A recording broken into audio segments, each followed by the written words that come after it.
योगी आदित्यनाथ ने इस पूरे मामले से अपने को किनारे रखा। ब्यूरोक्रेट्स और पुलिस ऑफिशियल्स को इस बात के बिल्कुल साफ ताकीद कर दी गई थी कि हमें इस मामले में नहीं पड़ना है। तो मनोज जी, अभी यूपी का चुनाव सामने है, तो आपको लगता है कि उत्तर प्रदेश के चुनाव में, क्योंकि चुनाव आते हैं तो हम बोलते हैं ये मुद्दा है वो मुद्दा है, क्या ये पेपर लीक या जो इस तरह की जो चर्चा हो रही है, इसको आप किसी तरीके से कोई रिफ्लेक्शन उस चुनाव पर आती हुई दिख रही है आपको, या बिल्कुल भी नहीं? 200% दिख रही है, 200% दिख रही है। एक, अंडर करंट थोड़ा सा अलग है। दूसरा, राम मंदिर के चढ़ावा चोरी का मसला आपको इस चुनाव में हर मंच पे सुनाई देगा। एक मंच कह रहा होगा कि मुल्ला मौलाना मुलायम सिंह ने कार सेवकों पर गोली चलाई थी, इनकी हैसियत नहीं है कि राम मंदिर पर बात कर सके। और दूसरी तरफ बाकी मंच से बात आ रहेगी, राम भक्तों को मूर्ख बनाने वाले ये चढ़ावा चोर आपको मूर्ख बना रहे हैं। ये दोनों बातें आपको सुनाई देंगी। हाँ, ये तो मुझे ऐसा दिख रहा है कि जो बिल्कुल चुनावी मंच ऐसे ही सजेगा। बिल्कुल ऐसे ही होगा। हाँ। बिल्कुल ऐसे ही होगा। और 89-90 में गोली चली है, आज तक मुलायम सिंह कैरी फॉरवर्ड है।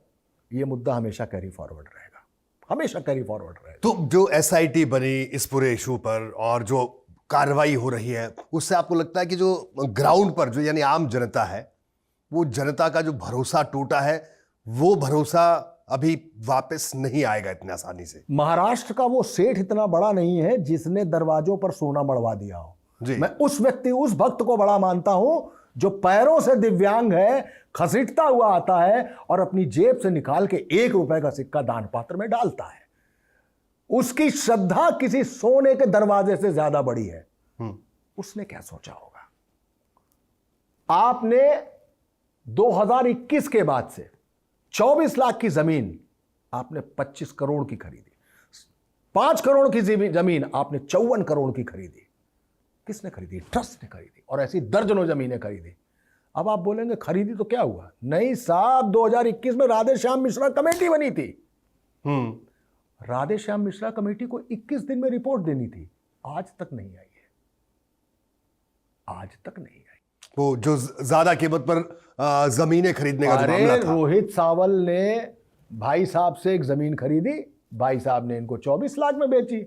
1 घंटे बाद रोहित सावल ने मनोज राजन को 24 करोड़ में बेच दी। 1 घंटे बाद, 1 आवर 60 मिनट्स, इतनी देर में यह हुआ है। अब आइए, 4 तारीख को पता लग गया चोरी हो गई है। 5 तारीख को चंपत राय उठते हैं और पुलिस के साथ, अपने गार्ड्स के साथ जाकर, गाड़ी लेकर हर घर में जाकर छापा मार के 80 लाख रुपए बरामद कर लेते हैं।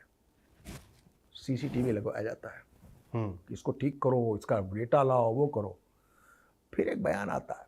7 तारीख को अखिलेश यादव का अचानक एक ट्वीट आ जाता है, यारे राम भक्तों के साथ चोरी हो रही है, चढ़ावा चोरी की जा रही राम मंदिर में। चंपत राय पे माइक लगता है। चंपत राय कहते हैं हर महीने ऑडिट होता है, अभी तक ऑडिट में कोई उल्लेखनीय बात सामने नहीं आई। 70-80 लाख बरामद कर चुके हैं, लेकिन उल्लेखनीय कुछ नहीं आया है। अब वो ट्वीट आता है तो एक बवंडर होता है। चाहे भाजपा हो, चाहे संघ हो, चाहे राइट विंगर हो, हर आदमी कहता है चोरी नहीं हुई है। योगी आदित्यनाथ ने इस पूरे मामले से अपने को किनारे रखा। बिल्कुल 100% प्योर बता रहा हूं। ब्यूरोक्रेट्स और पुलिस ऑफिशियल्स को इस बात के बिल्कुल साफ ताकीद कर दी गई थी कि हमें इस मामले में नहीं पड़ना है। सेंट्रल का मामला है ना। अच्छा, तो आपका कहना है कि हाँ, मेरा वही कहना है जो आप समझ रहे हैं कि उन्होंने कहा केंद्र का मामला है, केंद्र का मामला है। हम क्यों पढ़ेंगे इसमें? हम क्यों पढ़ेंगे? वरना यूं एसआईटी नहीं गठित होती, यूं एफआईआर नहीं होती क्या? नहीं की गई ना। और बुलडोजर तो हम और आप जानते ही कैसे चलता है। नहीं की गई। क्यों? सेंट्रल और यूपी का अपना जो रिफ्ट है, उसमें कोई योगी आदित्यनाथ चुनाव की चौखट पर खड़ा होके पंगा क्यों लेगा? एंड ही डिसाइडेड राइट, बिल्कुल सही डिसाइड किया उस आदमी ने। नृपेंद्र मिश्रा पहले दिन आते हैं, चोरी उरी पकड़ गए, ट्वीट हो गया सब कुछ। पहले दिन आते हैं, बोले नहीं कुछ नहीं, हमें इससे कोई लेना देना नहीं, ऐसा कुछ भी नहीं हुआ। उसके बाद अगले दिन तो घूम घूम के चैनलों में बैठ रहे थे। हाँ बिल्कुल। और बोले चोरी नहीं डकैती हुई है। हाँ, चोरी डकैती में बदल गई। उन्होंने कहा चंपत राय की निष्ठा पर सवाल उनकी निगरानी पर जरूर सवाल है। तो आप इस चैनल के एडिटर हैं, आपका रिपोर्टर तमंचा लगा के पैसा लेके रिपोर्टिंग कर रहा है, आप जिम्मेदार नहीं है, आप जिम्मेदार नहीं है। माल बरामद हो रहा है गोबर के ढेर से, क्या नाम था उसका, मिश्रा लड़का है वो, लवकुश मिश्रा। लवकुश मिश्रा के सबसे पहला 5 लाख रुपया लवकुश मिश्रा के स्टेट बैंक अकाउंट में मिला। स्टेट बैंक ने उस माल को उठाया और ट्रस्ट में डाला, सामने सामने हो रहा है, ये इनकमिंग देन आउटगोइंग, और कैश जमा किया उसने चंदा चोरी करके अकाउंट में, और उसके अकाउंट से वो ट्रांसफर भी हो गया ट्रस्ट को, ट्रस्ट को ट्रांसफर कराया। वाह, क्या तो जबरदस्त ट्रांसपेरेंसी है। वहीं पे एफआईआर होनी थी, हाँ, नहीं हुई ना, नहीं हुई, क्योंकि अभी तक के ऑडिट में कुछ उल्लेखनीय नहीं मिला है।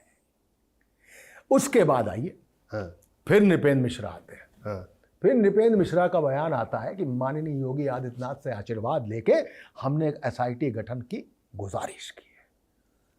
अब योगी आदित्यनाथ आते हैं, एक एसआईटी गठित हो जाती है। अब क्या होगा, आपने इतने साल रिपोर्टिंग की है, आप इतने साल एडिटर रहे हैं, सीबीआई भी कोई मुकदमा अगर कोर्ट के कहने पे भी लेती है तो जिस थाने के तहत वो क्राइम होता है पहले आके वहां मुकदमा एफआईआर दर्ज होगी जी, पर एसआईटी ने कोई एफआईआर दर्ज नहीं की। उसने जांच की और प्रिलिमिनरी रिपोर्ट लाके सौंप दी। अब भाई प्रिलिमिनरी रिपोर्ट आ गई जो अति गोपनीय थी, लेकिन वो अचानक ट्रस्ट के पास पहुंच जाती और ट्रस्ट एफआईआर दर्ज करती है, एसआईटी नहीं करती है।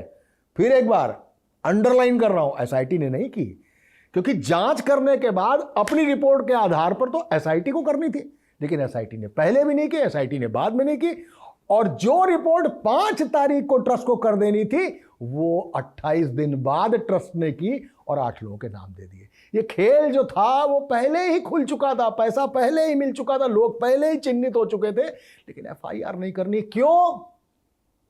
क्योंकि अभी तक के ऑडिट में कुछ भी उल्लेखनीय नहीं था।